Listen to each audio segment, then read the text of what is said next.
We're going to go say hello to Brad Cabana. Hi, Brad. Good morning, Randy. How you doing? I'm good. How are you? Good. Now you're running, right? Yes, I am. Yep. Trinity North. You're running in Trinity North. Okay. You haven't changed your mind since the leadership went to Aylward instead of you. Oh, absolutely not. What do you think about Mr. Beard's comments about this is not the Liberal Party he wants to be a part of? Well, I don't know how he could make that comment. I'm sure he hasn't spent much time with the leader since the leader's been selected. So, the leader's a fine man, a gentleman. I've spoken to him on policy issues that day, and he's very in tune with the way the party viewed things. So I'm not sure where he's coming from with that. Yeah, he says what John Beard said was that he's simply not comfortable with the new leadership of the party. He says he doesn't feel that the new leadership, meaning Kevin Aylward, reflects the progressive vision of the Liberal Party that he says attracted him to seek the nomination. What does progressive vision of the Liberal Party mean? Well, I asked myself the same question, what he was referring to there. I mean, Mr. Aylward is a very progressive person. He's he has strong liberal values. He has the same vision or similar vision to the previous leader on the Lower Churchill project and even the Upper Churchill and so forth. So, I'm not sure where he's coming from with that, but it's I would say it's totally inaccurate. And so you're ready to go. Anyway, you wanted to talk about Muskrat Falls before we run out of time. Go for it. Yes, I do. Yes, I'm disappointed the federal government is holding out a loan guarantee. I was hoping that there'd be a voice of common sense there, but apparently it sounds like it's coming through. And I'm hoping that the provincial government will hold a referendum on that, put a referendum question on the ballot on whether or not people want to go that far in debt over the Lower Churchill. And I'm thinking it can be modeled along the lines of the New Dawn agreement with the Innu, where they got to vote, and it was required that 50% plus voted, and of those people, 60% agreed with the. So you want you really want this provincial election then to be a plebiscite on Muskrat Falls? Well, I think it will be anyway. But what I'd like to see is an actual referendum question on the ballot. So when you vote for your candidate. Yeah, I agree with. No, go ahead. Finish your thought. Just that you go in, you vote for your candidate, and at the same time you vote yes or no to whether or not you want to proceed with the Lower Churchill under this agreement.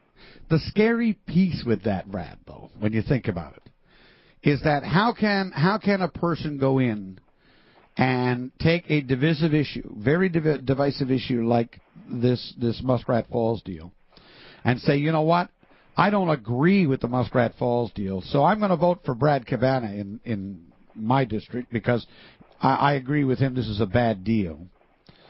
But I happen to agree with everything else the Conservatives are doing. We should never elect a government on the basis of a single issue, should we?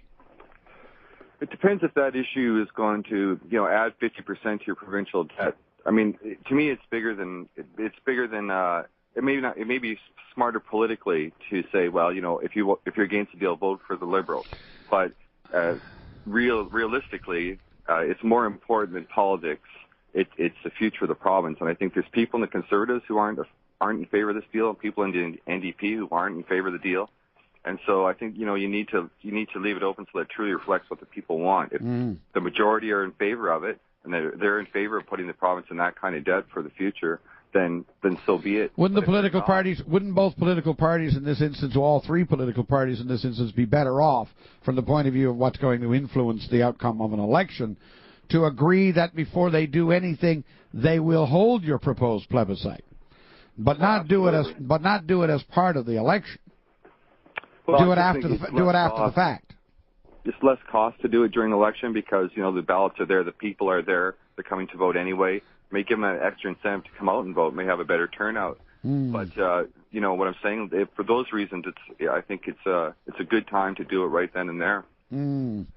But I see what you're saying on the political side, but to me, this issue is crucial to the future of this province. Is it? Crucial. Is it? I think it's the Upper Churchill of our day. So I really think that if we're going to go that far in debt, then really the people should be the ones who agree to it because the people are going to be the ones who pay for it. Well, the people are definitely going to be the ones who pay for it, but of course the people, according to those proponents of it, also believe that the people are going to be the ones who truly benefit from it. And that may well be. I don't. Let me ask you this, and here's this is one of the arguments that's been presented to me, because I've thrown all these arguments that you're throwing out.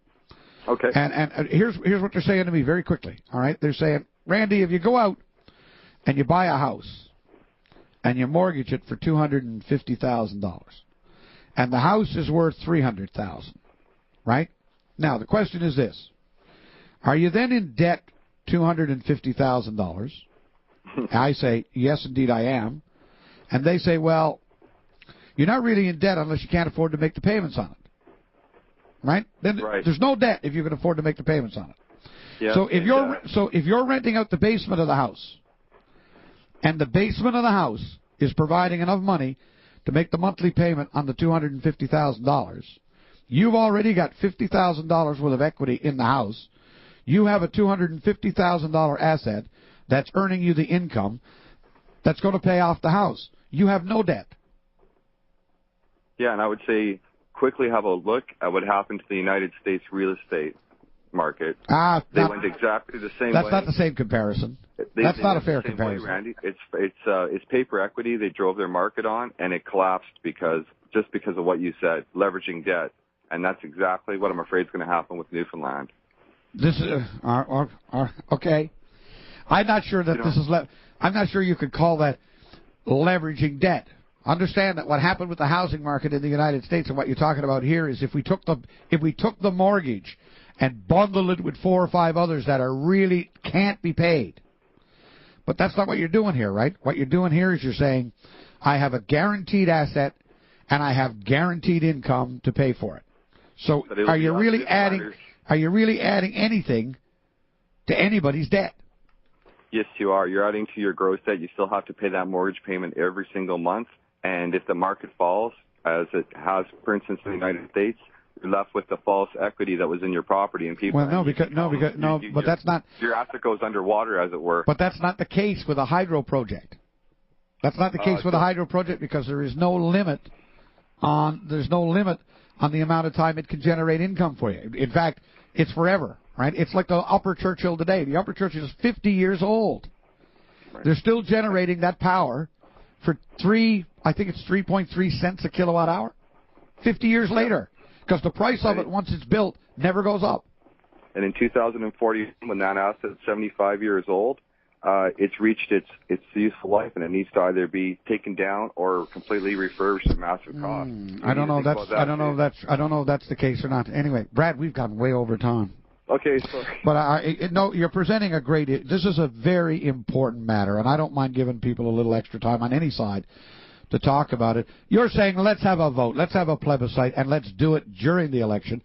I won't disagree with the plebiscite, but I say let's do it after. Let's not make it the sole issue in an election. Fair enough, Randy. I say let's let the people have the say. They're going to be the ones who are going to pay the bills. We'll chat again. All right, thanks, buddy. Take care. Bye-bye. And he's right.